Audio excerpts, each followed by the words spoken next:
Weekend వచ్చిందంటే చాలు youth enjoyment కోసం తెగ ఎగబడుతున్నారు. పార్టీల పేరుతో ఒక ట్రెండ్ సెట్ చేసుకుని ఫ్రైడే నైట్ నుండే పబ్స్, రిసార్ట్స్లలో అమ్మాయిలు అబ్బాయిలని తేడా లేకుండా ఎంజాయ్ అంటూ పార్టీ చేసుకుంటూ చిల్ అవుతున్నారు. మరికొంతమంది ఎవ్వరికీ తెలియకుండా సీక్రెట్ ప్లేసుల్లో రెయిన్ పార్టీస్, రేవ్ పార్టీస్ చేసుకుంటూ మత్తులో మునిగి తేలుతున్నారు. ఇక ఈ పార్టీస్లో కావాల్సినంత మందు, తిన్నంత చికెన్, మటన్, ఎంజాయ్ చేయడానికి కావాల్సిన మంది అమ్మాయిలు, పెద్ద పెద్ద డీజే మ్యూజిక్లు, అబ్బో ఇదొక స్వర్గం అనే చెప్పొచ్చు. ఇక ఇలాంటి పార్టీస్ జరుగుతున్నాయని ఇన్ఫర్మేషన్లో పోలీసులు రైడ్ చేయడంతో అడ్డంగా బుక్ అవుతున్నారు. ఇక ఈ రేవ్ పార్టీలో సెలబ్రిటీస్, రాజకీయ నాయకులు, గవర్నమెంట్ అధికారులు, బాగా డబ్బున్న వారి పిల్లలు చాలా మంది అడ్డంగా బుక్ అయ్యి వారి పరువు పోగొట్టుకుంటున్నారు. ఇప్పుడు బెంగళూరులో కూడా ఈ 100 మంది ప్రముఖులతో ఈ రేవ్ పార్టీ ఇన్సిడెంట్ దేశంలోని సంచలనంగా మారింది. అసలు రేవ్ పార్టీస్ అంటే ఏంటి? అక్కడ నిజంగా అమ్మాయిలతో విచ్చలవిడి వ్యభిచారం జరుగుతుందా? మూవీ ఇండస్ట్రీకి రేవ్ పార్టీకి మధ్య ఆ సంబంధం ఉందా? పార్టీ పేరుతో నిజంగానే డ్రగ్స్ ఉంటాయా అనే విషయాలు ఇప్పుడు ఈ వీడియోలో తెలుసుకుందాం. స్వాతంత్రం రాకముందే బ్రిటిష్ వాళ్ళు పార్టీ అనే పేరుతో ఫ్రెండ్స్, ఫ్యామిలీ మెంబర్స్తో ఒక దగ్గర చేరి మద్యం తీసుకుంటూ లైవ్ మ్యూజిక్ని ఎంజాయ్ చేసేవాళ్ళు అనమాట. ఇక అలా 1960లో అమెరికా వంటి రిచ్ దేశాల్లో కూడా ఈ పార్టీ పద్ధతి పాకింది. అలా 1980లోకి వచ్చేసరికి క్రమంగా ఈ పద్ధతి మారుతూ మద్యంతో పాటు అమ్మాయిల్ని పిలుచుకుని పార్టీ చేసుకునేవాళ్ళు. ఇక 1990 నాటికి పార్టీస్ కాస్త రేవ్ పార్టీగా మారాయి. చెప్పాలంటే ఇది మన కల్చర్ కాదు, నిజానికి రేవ్ అంటే ఎంజాయ్మెంట్ అని అర్థం. అంటే ఈ రేవ్ పార్టీ ఇలా ఉంటుందని, దీనికి ఈ పేరు ఒకటి ఉందని చాలామందికి తెలియకపోవచ్చు. అయితే ఈ పార్టీ ఎలా ఉంటుందంటే ఎలక్ట్రిక్, ట్రాన్స్ మ్యూజిక్, లైటింగ్, మద్యం, మత్తు మందుతో పాటు అమ్మాయిలని అలా ఎంజాయ్మెంట్కి కావాల్సిన ప్రతి ఒక్కటి కూడా అరేంజ్ చేస్తారనమాట. అంటే ప్రతిదీ డబ్బుతో ఉండడమే కాకుండా ఇది ఒక బరి తెగించిన పద్ధతి అని చెప్పాలి. అయితే ఇలాంటి పార్టీలకి సామాన్యులకి ఎంట్రీ ఉండదు, ఎందుకంటే వారి దగ్గర డబ్బు ఉండదు కాబట్టి. అసలు ఇలాంటి ఒక పార్టీ ఉంటుందని సామాన్యులకి ఇప్పటివరకు తెలియకపోవచ్చు నాకు తెలిసి. కేవలం ఈ పార్టీ అనేది డబ్బుండే వ్యక్తులు కలిసి సీక్రెట్గా తమకి నచ్చిన సెలబ్రిటీస్తో 24 గంటల నుండి 4 రోజుల వరకు చేసుకుంటారనమాట.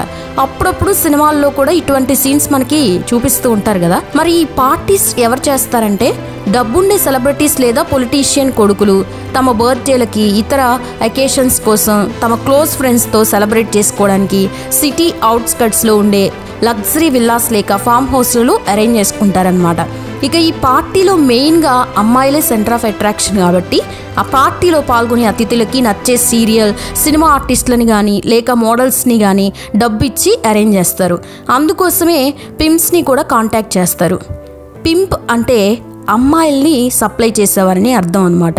ఇక రేవ్ పార్టీలో పింప్ పాత్రని పోషించేది సీరియల్స్లో కానీ సినిమాల్లో కానీ ఒకప్పుడు హీరోయిన్గా, సపోర్టింగ్ ఆర్టిస్ట్గా చేసి ఆ తర్వాత ఛాన్స్ లేక ఇంట్లో ఉండేవారితో, కొంతమంది ఇంట్లో ఉంటారు కదా అలాంటి వాళ్ళు కొంతమంది ఇలా చేస్తారని చెప్పొచ్చు.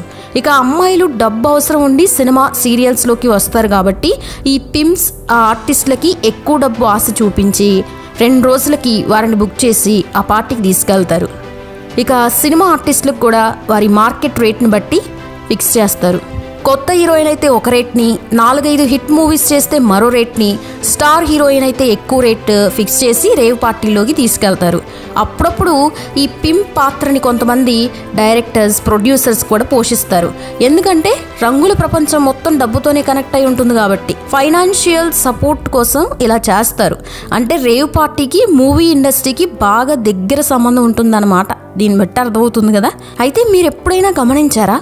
అదేంటంటే చాలామంది సినిమా, సీరియల్ నటులు తరచూ ఫారిన్ వెకేషన్స్కి వెళ్తూ అక్కడ దిగిన ఫోటోల్ని తమ సోషల్ మీడియాల్లో బాగా పోస్ట్ చేస్తూ ఉంటారు కదా. అసలు వాళ్ళకి వచ్చే రెమ్యునరేషన్కి, వాళ్ళు వెళ్ళే ప్లేసెస్కి అస్సలు సంబంధం ఉండదని ఎప్పుడైనా మీకు అనిపించిందా? వాళ్ళకి వచ్చేది తక్కువ అయితే వాళ్ళు ఎంజాయ్ చేసేది అంతకు మించే ఉంటుంది.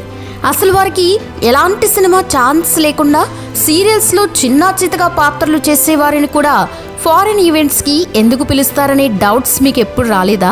చెప్పాలంటే ఈ డౌట్స్ అందరికీ వస్తాయి. అయితే నిజానికి వీళ్ళు ఫారెన్ ఈవెంట్ పేరుతో ఫారెన్కి వెళ్ళి అక్కడ జరిగే ప్రైవేట్ పార్టీల్లో పాల్గొని 15 రోజుల నుండి నెల రోజుల వరకు Dubai, London, Canada, US, Sri Lanka లాంటి దేశాల్లో ఉంటూ రోజుకి 25,000 నుంచి 2 లక్షల దాకా తీసుకుంటూ ఈవెంట్స్ పేరుతో వ్యభిచారం చేసి సంపాదిస్తారు. ఏంటి షాక్ అయ్యారా? అసలు వాళ్ళు చేసేదే చిన్న చిన్న పాత్రలు, కానీ చూస్తూ ఉండగానే ఇల్లు, కార్లు తెగ కొనేస్తూ ఉంటారు. మరి వీరికి ఇంత డబ్బు ఎక్కడిది అంటే ఈ రేవ్ పార్టీల నుండే వస్తుంది. అలా ఫారిన్లో నెల రోజులు బాగా ఎంజాయ్ చేసి సంపాదించుకుని ఇండియాకి వచ్చి ఇక్కడ ఇల్లు తీసుకుంటూ, కార్లు కొనుక్కుంటూ, వీడియోస్ని చేసి వాటిని సోషల్ మీడియాలో అప్లోడ్ చేస్తూ సామాన్య జనాలకి జలస్ తెప్పిస్తూ వారిని తప్పుదో పట్టేలా చేస్తారనమాట. ఇక ఇందుకు for example US AX rocket అని చెప్పొచ్చు. అప్పట్లో ఈ స్కాండల్లో తెలుగులో ఉండే చాలామంది యాంకర్స్, హీరోయిన్స్, సీరియల్ ఆర్టిస్టులు వెళ్ళి నెల రోజుల నుంచి 2 నెలల వరకు అక్కడే ఉండి ప్రోగ్రామ్స్ ఆర్గనైజర్స్ చెప్పే పార్టీస్కి వెళ్తూ క్లయింట్స్కి అన్ని విధాలుగా సంతృప్తి పరుస్తూ ఉండేవాళ్ళు. ఇక ఈ గ్యాంగ్ మీద పోలీసులకి డౌట్ రావడంతో 25 నుండి 40 మంది ఉన్న సెలబ్రిటీస్ మీద ఫారిన్ పోలీసులు రైడ్ చేయడం జరిగింది. అలా వారిని అరెస్ట్ చేసినా వారి పేర్లు మాత్రం బయటికి రాలేదు. కొంతమంది పేర్లు వినిపించినా వారు మాత్రం అది తాము కాదని బుకాయించడం జరిగిందనమాట. అందుకే చాలామంది సెలబ్రిటీస్ ఇండియాలో వ్యభిచారం చేసి దొరికిపోతే ఉన్న పరువు పోతుందని, ఒకవేళ ఫారెన్లో దొరికినా ఈవెంట్ మేనేజ్మెంట్ వాళ్ళే ఈ విషయాన్ని బయటికి రాకుండా చేస్తారు. కాబట్టి ఎక్కువగా సెలబ్రిటీస్ ఈవెంట్స్ పేరుతో వేరే వేరే కంట్రీస్కి వెళ్ళడానికి బాగా ఇంట్రెస్ట్ చూపిస్తారనమాట. ఇక ఈ మధ్య టాప్ హీరోయిన్స్ కూడా రేవ్ పార్టీస్లో జాయిన్ అయ్యి బాగా ఎంజాయ్ చేసి డబ్బులు సంపాదించుకుంటున్నారు. అలా చేస్తే వారికి మంచి కాంటాక్ట్స్ దొరికి లగ్జరీ లైఫ్తో పాటు సినిమాల్లో స్టార్స్, హీరోస్తో యాక్ట్ చేసే ఛాన్స్ కూడా వస్తుంది. కాబట్టి వారు ఇలా చేస్తారని తెలుస్తుంది. ఏంటి నమ్మకం లేదా? అయితే Bollywood star heroines Deepika Padukone, Katrina Kaif, Amy Jackson తమ మోడలింగ్ డేస్లో విజయ్ మాల్యా అరేంజ్ చేసిన ప్రతి ఒక్క పార్టీకి వెళ్తూ అతను చూపించే క్లయింట్స్కి అన్ని విధాలుగా అలరించడంతో వీరికి స్టార్ హీరో సినిమాల్లో ఛాన్స్లతో పాటు లగ్జరీ లైఫ్ని లీడ్ చేసే ఛాన్స్ వచ్చిందని చెప్పొచ్చు. అయితే ఈ విషయాన్ని స్వయంగా విజయ్ మాల్యా ఒక ఇంటర్వ్యూలో కూడా చెప్పాడు. ఇదే కోవలో శ్వేతా బసు, షెర్లిన్ చోప్రా, మిస్టీ ముఖర్జీ, సీమా, సంగీత బాలన్ అని చాలా మంది ఆర్టిస్టులకి సినిమాల్లో ఛాన్సులు రాక తమ ఫ్యామిలీస్ వీరి మీదే డిపెండ్ అవడంతో వేరే దారి లేక ప్రైవేట్ పార్టీ పేరుతో వ్యభిచారం చేస్తూ బాగా డబ్బు సంపాదించి ఒక స్టేజ్లో పోలీసులకి రెడ్ హ్యాండెడ్గా దొరికిపోయిన చాలా సంఘటనలు కూడా ఉన్నాయి. ఇదిలా ఉంటే ఒకప్పటి హీరోయిన్, సీరియల్ ఆర్టిస్ట్ అయిన కిన్నెర మీద అప్పట్లో ఒక ఛానల్ స్టింగ్ ఆపరేషన్ చేయగా అందులో కిన్నెర ఆర్టిస్ట్ అని చెప్పుకొచ్చిన రిపోర్ట్లతో మాట్లాడిన సినిమాల్లో ఛాన్సులు కావాలంటే తాను చెప్పిన వారి దగ్గరికి వెళ్ళాలని, అప్పుడే స్టార్ హీరోయిన్ అవుతానని పెద్ద పెద్ద హీరోయిన్లని, రాజకీయ నాయకుల దగ్గరికి పంపించిందని, వారు ఇప్పుడు బాగా డబ్బు సంపాదించి లైఫ్లో సెటిల్ అయ్యారని, సినిమాల్లో ఎదగాలంటే ఇదంతా తప్పదని అప్పట్లో కిన్నెర చెప్పడంతో సెలబ్రిటీస్ రేవ్ పార్టీలోకి వెళ్ళడం వెనుక ఉన్న రహస్యాన్ని ఫస్ట్ టైం ఈమె రివీల్ చేసిందనే చెప్పాలి. అలా ఆ తర్వాత కిన్నెరలాగా చెప్పి దొరికిన వారు కొంతమంది అయితే చెప్పకుండా దొరికిన వారు చాలామంది ఉన్నారు. కానీ ఈ పని చేయడం వల్ల, చేపించడం వల్ల ఎవరూ బాధపడరు. ఎందుకంటే కొంతమంది సినిమా, సీరియల్ ఇండస్ట్రీకి వస్తున్నారంటే వారికి కావాల్సింది డబ్బే. కాబట్టి అది ఎలా వచ్చినా పట్టించుకోరు. మీరు అడగచ్చు, ప్రతి ఒక్కరూ ఇండస్ట్రీలో ఇలానే ఉన్నారా అని. అయితే క్యారెక్టర్ ఆర్టిస్ట్గా చేసే జయలలిత రీసెంట్గా ఓ ఇంటర్వ్యూలో పాల్గొని తను ఒక మూవీలో చిన్న పాత్ర చేసేందుకు సెలెక్ట్ అయిందని, మరుసటి రోజు జరిగే షూటింగ్లో చెప్పే డైలాగ్ని ఇవ్వడానికి ఆ మూవీ అసిస్టెంట్ డైరెక్టర్ తన రూమ్కి వచ్చాడని, డైలాగులు చెప్పే క్రమంలో ఆ రూమ్ని లాక్ చేసి బలవంతంగా తన మీద బలవంతం చేశాడని చెప్పుకొచ్చింది. అలా అప్పుడు తను ఏం చేయలేకపోయిందని, ఈ విషయాన్ని తన తండ్రికి చెప్పిన వారి ఇంటి ఆర్థిక పరిస్థితుల కారణంగా అతను కూడా ఏం మాట్లాడలేదని, దీంతో ఆ ప్రాజెక్ట్ కంప్లీట్ చేసుకొని వచ్చానని చెప్పుకొచ్చింది. అంటే ఒక అసిస్టెంట్ డైరెక్టరే ఆర్టిస్టుల మీద ఇంత అడ్వాంటేజ్ తీసుకుంటే మిగిలిన వారు ఎలా ఉంటారో చెప్పాల్సిన అవసరం లేదు. అందుకే సినిమాల్లో చిన్న చిన్న పాత్రలు, హీరోయిన్ వరకు అడ్జస్ట్మెంట్ కామన్ కాబట్టి అన్నిటికీ సిద్ధమైన వారి ఇండస్ట్రీకి రావాల్సి వస్తుంది. అలా వచ్చిన వారికి ఇక్కడ ఛాన్సులు వస్తాయి తప్ప యాక్టింగ్ని నమ్ముకొని వచ్చిన వారికి అంత ఛాన్సులు రావని చెప్పాలి. ఇక కమిటెడ్ ఆర్టిస్టులకి సినిమా, సీరియల్లో అంతగా డబ్బులు రావు, కానీ సెలబ్రిటీ అనే గుర్తింపు రావడంతో ఆ పేరుతోని ఫారిన్ ఈవెంట్స్కి రేవ్ పార్టీస్కి వెళ్తూ బాగా డబ్బు సంపాదిస్తారు. ఇలాంటి so called celebrity cinema serials ద్వారా బాగా డబ్బు సంపాదించి కారు ఇల్లు కొని లగ్జరీ లైఫ్ని లీడ్ చేస్తున్నారని చాలామంది అమ్మాయిలని నమ్మిస్తారు. దీంతో ఆ అమ్మాయిలు ఇంట్లో చెప్పకుండానో లేక ఇంటి ఆర్థిక పరిస్థితుల వలనో సినిమా ఇండస్ట్రీకి వచ్చి అటు ఇటు కాకుండా పోతారు. ఇందుకీ for example Hindi Ghajini movie heroine Jiah Khan. ఈమె ఎన్నో ఆశలతో ఫ్యామిలీ బాగా చూసుకోవాలని ఇండస్ట్రీకి వచ్చి ఇక్కడ ఉన్న లైంగిక దాడుల వల్ల గర్భవతి అయ్యి ఆ అవమానాన్ని తట్టుకోలేక తన 24 ఏళ్లకి బలవన్ మరణానికి పాల్పడి ఈ లోకాన్ని వదిలి వెళ్ళిపోయింది. ఇదంతా ఇలా ఉంటే రేవ్ పార్టీలు రాజకీయ నేతలు వ్యాపారవేత్తలు అరేంజ్ చేసి తమ పనులు పూర్తి చేసుకోవడానికి ఎన్ని లక్షల కోట్లైనా ఖర్చు పెడతారు. కాబట్టి ఇలాంటి లగ్జరీ పార్టీకి వెళ్ళడానికి ప్రతి ఒక్కరూ ఇంట్రెస్ట్ చూపిస్తారు. ఇక ఈ పార్టీలో మత్తు మందు దొరుకుతుందని అందరికీ తెలుసు.